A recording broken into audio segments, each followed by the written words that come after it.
Hi, everybody. I'm speaking to you this week from a factory in Petersburg, Virginia, where they're bringing on more than 100 new workers to build parts for the next generation of jet engines. It's a story that's happening more frequently across our country. Our businesses just added 233,000 jobs last month, for a total of nearly 4 million new jobs over the last 2 years. More companies are choosing to bring jobs back and invest in America.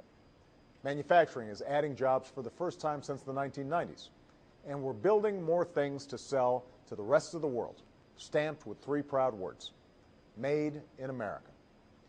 And it's not just that we're building stuff, we're building better stuff. The engine parts manufactured here in Petersburg will go into the next generation planes that are lighter, faster, and more fuel efficient. That last part is important, because whether you're paying for a plane ticket or filling up your gas tank, technology that helps us get more miles to the gallon is one of the easiest ways to save money and reduce our dependence on foreign oil. The recent spike in gas prices has been another painful reminder of why we have to invest in this technology. As usual, politicians have been rolling out their 3-point plans for $2 gas. Drill, drill, and drill some more. Well, my response is we have been drilling. Under my administration, oil production in America is at an 8-year high. We've quadrupled the number of operating oil rigs and opened up millions of acres for drilling. But you and I both know that with only 2% of the world's oil reserves, we can't just drill our way to lower gas prices. Not when we consume 20% of the world's oil. We need an all-of-the-above strategy that relies less on foreign oil and more on American-made energy. Solar, wind, natural gas, biofuels, and more. That's the strategy we're pursuing. It's why I went to a plant in North Carolina earlier this week, where they're making trucks that run on natural gas and hybrid trucks that go further on a single tank.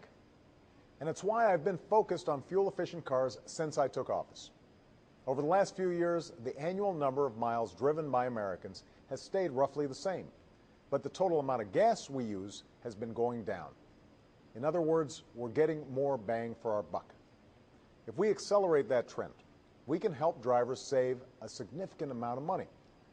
That's why after 30 years of inaction, we finally put in place new standards that will make sure our cars average nearly 55 miles per gallon by the middle of the next decade, nearly double what they get today. This wasn't easy.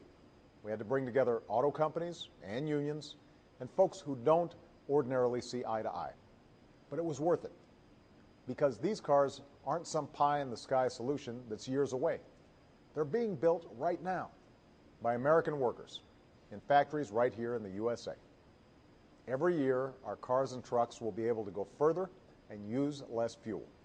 And pretty soon, you'll be able to fill up every 2 weeks instead of every week, something that over time will save the typical family more than $8,000 at the pump. We'll reduce our oil consumption by more than 12 billion barrels. That is a future worth investing in. So we have a choice. Right now, some folks in Washington would rather spend another $4 billion on subsidies to oil companies each year. Well, you know what? We've been handing out these kinds of taxpayer giveaways for nearly a century.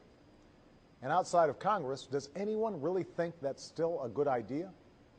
I want this Congress to stop the giveaways to an oil industry that's never been more profitable and invest it in a clean energy industry that's never been more promising. We should be investing in the technology that's building the cars and trucks and jets that will prevent us from dealing with these high gas prices year after year after year.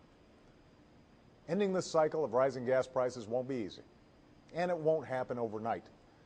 But that's why you sent us to Washington, to solve tough problems like this one. So I'm going to keep doing everything I can to help you save money on gas, both right now and in the future. I hope politicians from both sides of the aisle join me. Let's put aside the bumper sticker slogans and remember why we're here, and get things done for the American people. Thank you, God bless you, and have a great weekend.